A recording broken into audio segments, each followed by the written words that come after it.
Hey guys, Thunder E here and welcome to another battle vid. This one is between the Galaxy S23 Ultra and the iPhone 14 Pro Max to find out which is the best smartphone out of the two. Now, if you join us for the very first time, we do videos like this and more.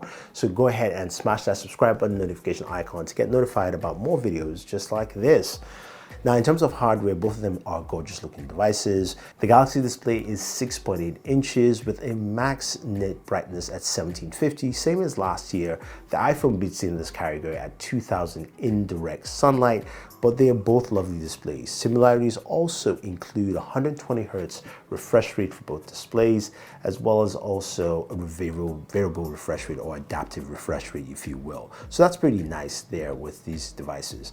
Now, let's look at the camera. Camera housing has 4 cameras for the Galaxy, 3 for the iPhone. iPhone has a whopping 48 megapixel sensor. The Galaxy comes with a staggering 200 megapixel sensor at the back of the device. Now, when it's talking about lenses, the iPhone does have ultra wide and a telephoto. The Galaxy does come with 3 others, 2 telephotos, one 10 megapixels, one's 10 periscopic, and also a 12 megapixel ultra wide. Now, this brings us to the camera and what we can expect from them. Now, I don't do camera comparisons, so if you want a full detail, definitely go check out Danny Wingate or, of course, Super Saf to find out more intricacies about that. What I will do is show you some of the images and stuff that I've captured, and I'll talk about one section after we complete this, which is of course the battle between Super Steady and of course action mode. God, Brandon, Danny, John. So like we're here and look at that thing, it's blown out on the iPhone. But anyway, let's talk about the comparison between darkness and light. I know, right? That was crazy. Anyway, guys, welcome to my comparison between the Galaxy S23 Ultra and the iPhone 14 Pro Max. It's going to be fun. I like the fact that both of them have features that are beneficial to one or the other. But when it comes to Super Steady versus action mode, Samsung has gone ahead and improved that quietly, matching almost similar resolution to the iPhone at QHD at 60 frames per second, and defaults to initial shooting at ultra wide and then into, of course, 1x. I think the Galaxy has caught up. It is much better on ultra wide. It's maybe not as good as the iPhone using the main sensor, but let me know your thoughts on that section.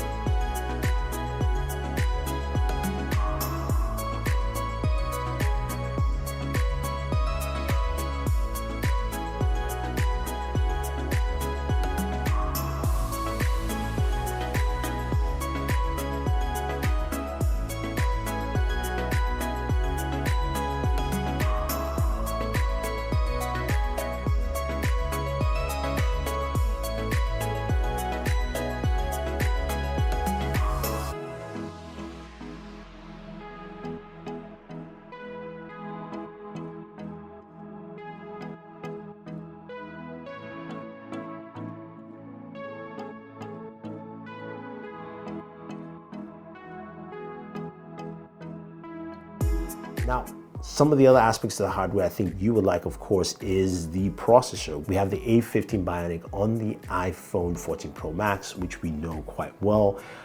And we now have the brand new Snapdragon 8 Gen 2 for Galaxy on the Galaxy S23 Ultra.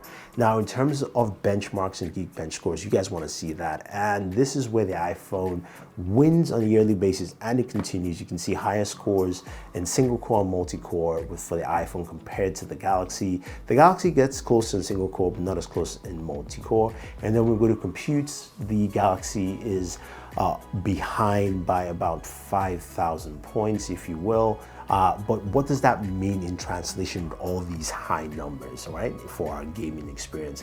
And this is where we go into games. Now, we played a lot of games on both devices, and I just did a gaming video on the Galaxy S23 Ultra, so check that for full gaming details.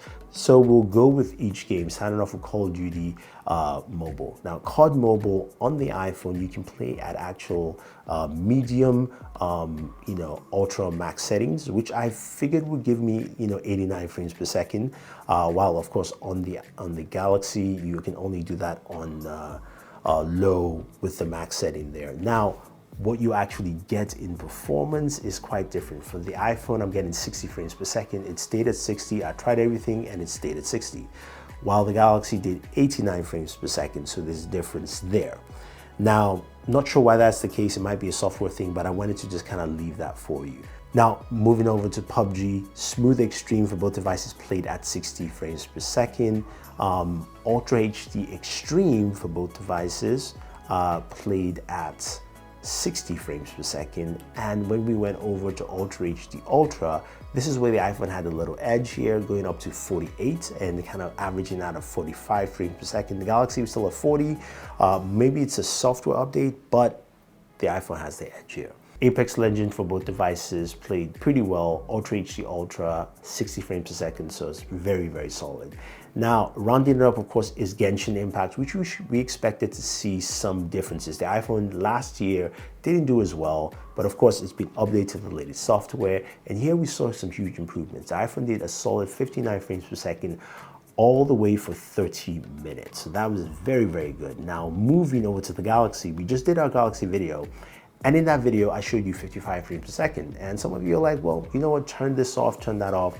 So I went and redid it again a couple of times before this video. I didn't turn off GOS. I actually kept it the same. I just ran it again, and I got 60 frames per second for 30 minutes of gameplay. So the Galaxy S23 Ultra, yes, can do 60 frames per second with the Snapdragon 8 Gen 2 for Galaxy. Just want to put that out there for you guys. Now this brings us into temperatures. So what kind of temps were we getting? Well, I'll put it this way. For the iPhone 14 Pro Max playing Genshin Impact, the maximum I got was roughly around 117. It started getting really hot at 110, and this is roughly at the 7-minute mark. So from then on, temperatures went all the way up to 117. Actually got rather hot.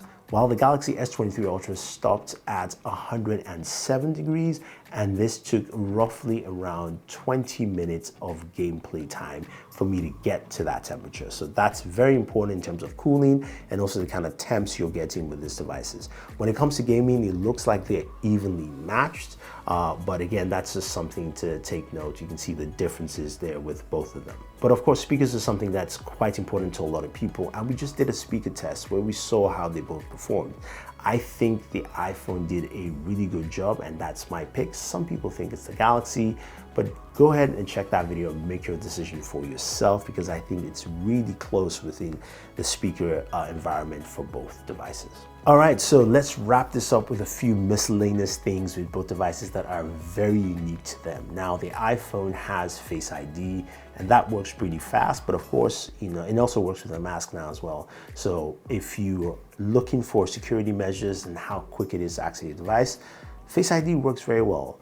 The Galaxy has, of course, facial recognition, but also uses fingerprint sensor. And they've got one that I think has been updated. It's very responsive, very fast on the end, the S23 Ultra, which makes it quite unique. Now, the other thing here is that the Galaxy S23 Ultra has the S Pen. We know the S Pen has a ton of features, and it's built in. It's something that no other device on the market has, and that is quite unique.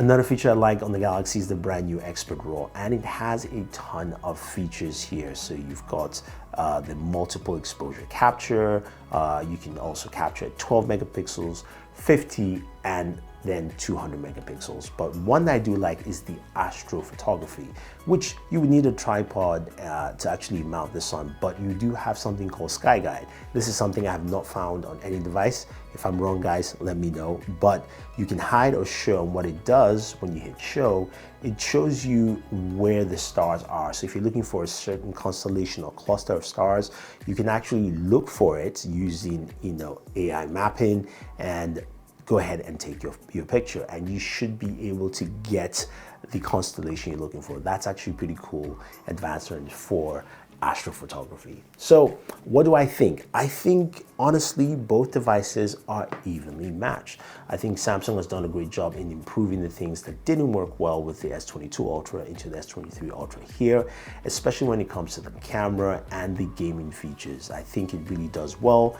I give the Galaxy the slight edge on gaming for me just because of those temperatures and staying cooler for much longer periods of time. But I want to know what you think. Which do you think is the better device here, and which do you think handles any of those departments well? Leave your thoughts down below. If you also want to pick up either the iPhone 14 Pro Max or the brand new Galaxy S23 Ultra, use my link down below in the description. I do have a link, a custom link that will give you $150 credits to purchasing your S23 Ultra. So leave your thoughts down below and always enjoy your entertainment.